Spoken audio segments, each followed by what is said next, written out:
Tyranids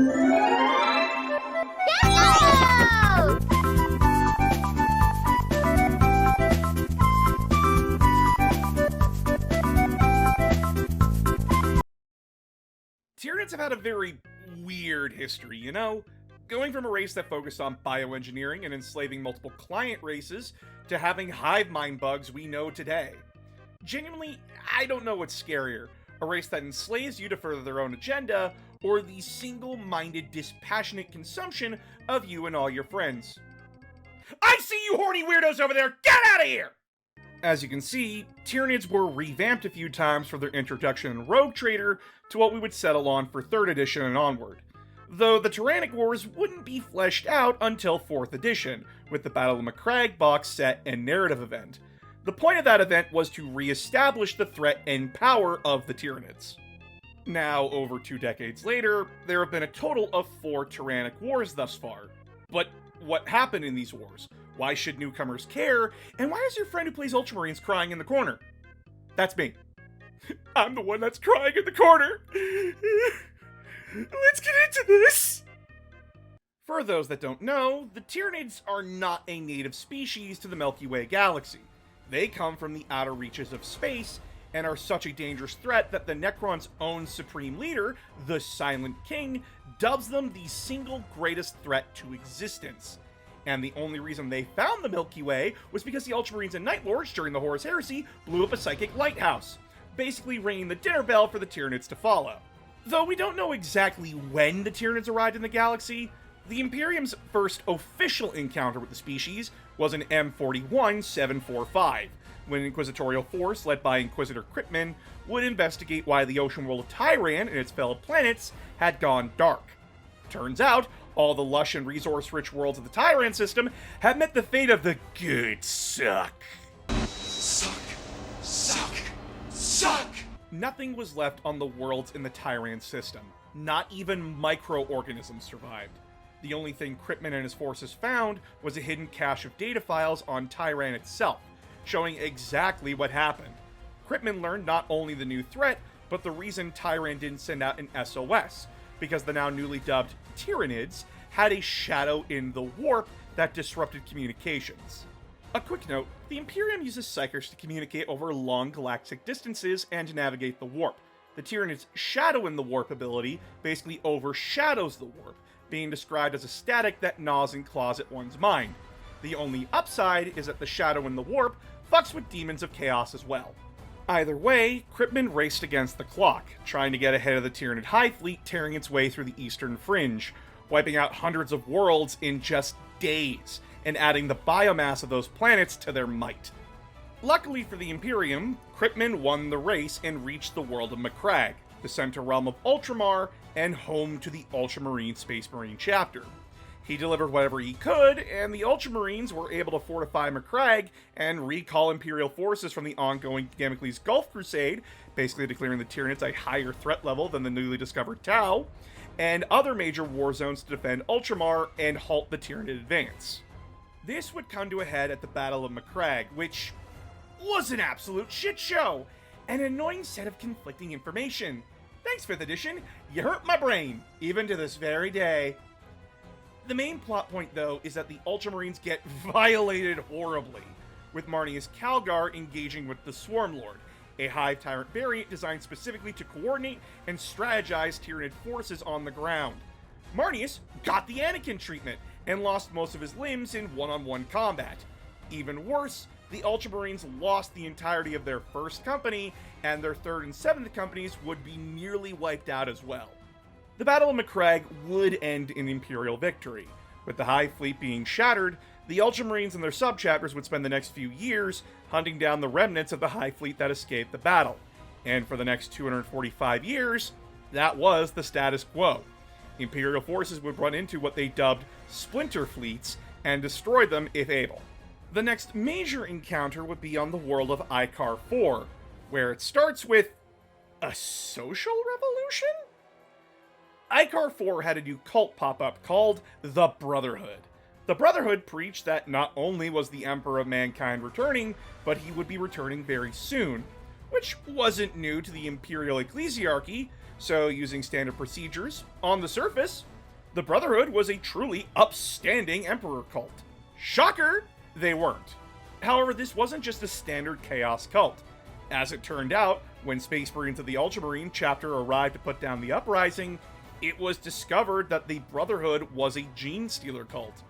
During the Battle of Mccrag, the Ultramarines discovered that Gene Stealers were a part of the Tyranid ranks, even though Gene Stealers had a presence in the Milky Way going as far back as the Great Crusade. The Gene Stealers being present for the Battle of Mccrag confirmed the connection. Icar 4 erupted into the Second Tyrannic War, dragging not only the Imperium back into it, but the Eldar craft world of Yandin would also be invaded. And although Icar 4 and Yandin repelled the Tyranids, the Imperials lost 2 whole chapters of Space Marines to the onslaught. Yandin was horrifically scarred, and its population reduced to half, and the original world that had that psychic beacon from earlier would also be devoured entirely. Even worse, as Imperial biologists would discover, the Tyranids of this Hive fleet were completely different from the First War, meaning that the Tyranids not only had multiple Hive fleets, but what the Imperium thought were splinter fleets were just Hive fleets they hadn't discovered yet. For the next few years, the Imperium tried to experiment and figure out new counters to the Hive fleets, with notable experiments being the Infilian Project, which is just, you got Jurassic Park in my 40k, and Inquisitor Kryptman did what he does best, and made a terrible decision that pits orcs against the Tyranids in the Octarius War, which was a stalemate that was the unstoppable force meets the immovable object. Orcs just keep popping up at these videos, huh?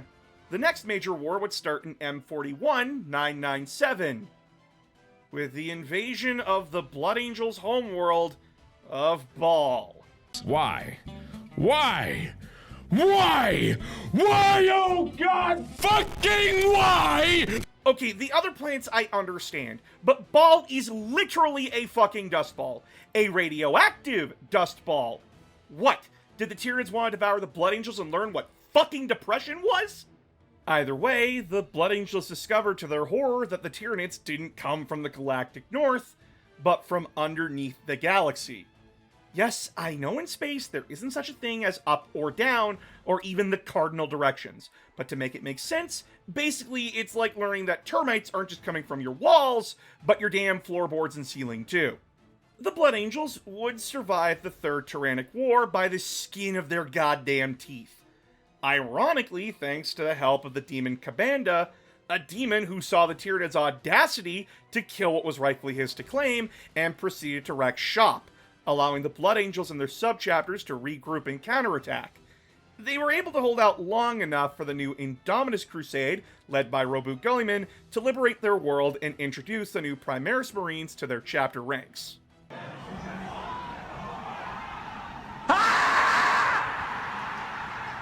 And now, we get to modern 40k, with the start of 10th edition.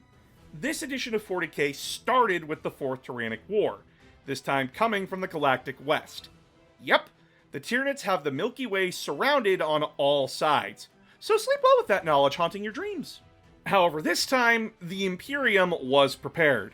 The Adeptus Custodes, the Emperor's super soldier bodyguards, had agents spread throughout the galaxy, and when they encountered signs of a Tyranid invasion, they reported the new threat immediately to the Custodes Captain General and the High Lords of Terra. Imperial High Command, now led by Lord Solar Leontis, poured massive amounts of forces into the defense of the Galactic West, and used small strike fleets called Soul Blades to perform hit-and-run attacks to slow down the Tyranid Hive fleets, so that Imperial forces could improve the defenses across the Galactic West. Fun fact, the fleet in Space Marine 2 that you're a part of is one of those Soul Blade fleets. These defenses would culminate into what was dubbed Anchor Worlds. These Anchor Worlds would make a line called the Sanctus Line, which would be the line that protects Terra from the Tyranid invasion. However, this is 40k. You know it can never be a simple kind of conflict. This is an instance where Imperial propaganda did way too good of a job, and why you should never mix religion and government. Multiple priests and higher religious authorities declared the Tyranid threat as fake news, and any Imperial who spoke of or dared to even suggest the threat were declared heretics and burned at the stake. This was happening even when the skies turned dark, with billions of Tyranid spores raining down onto the planet, and swarms of bugs burst from the hive sewer systems to devour the populace. Note, these planets had confirmed there was no Gene Stealer cult activity anywhere. Yes, this is making fun of who you think it is. However, Lord Solar Leontis, being chosen for his skill and ability rather than standard Imperial nepotism, led his forces extremely well, even taking to the field to lead directly during major battles. The Tyranid hive mind, however, would adapt to this field commander and deploy the "No Tyranid model, buy now!" Shut up and take my money! Norn emissaries to assassinate the Lord Solar. Note, these bugs are just slightly shorter than Imperial Knights. Literal fucking Titan assassin bugs. Luckily, Leontis was saved from these Titanic assassin bugs by the Custodes, but these monsters are so dangerous that they just casually killed Custodes, the best warriors that the Imperium can make by simply turning around. Though the Custodes would put the assassins down, it is clear from reports all over the Sanctus line that defenses are holding, but if they don't get more support soon, the Tyranids will break through to Terra. The event ends on a cliffhanger, much like the other events, with a Soulblade fleet led by a company of the Raven Guard reporting that a new planet-sized threat is moving towards the Sanctus line, meaning that the threat is only going to get worse from here. The Tyrannic Wars, although they always end in a Tyranid defeat, also always reveal something horrific, and leave any forces engaging them horribly mangled. Craftworld Yandin hasn't recovered from the Second War, even in modern 40k, and the only reason the Blood Angels are alive is because of third parties coming in and driving the bugs off, showing that the Tyranids are always a constant and dangerous threat, regardless of their overall losses. Space Marine 2 takes place during the Fourth Tyrannic War, around the Sanctus line, meaning that its story is being somewhat continued, but for now we haven't had any updates to the Fourth Tyrannic War, though when we come back, we will be seeing the influence of the Tyranids kick off another recent event in 40k, and finally explain what the fuck that giant pylon was, and why it was important in Space Marine 2. With the Pariah Nexus campaign. Don't forget to subscribe to the Patreon to see a video a week early and get exclusive 40k unit review content and even Battletech mech reviews. As well, please hit the like and subscribe buttons if you want to see more from me. See you all next time.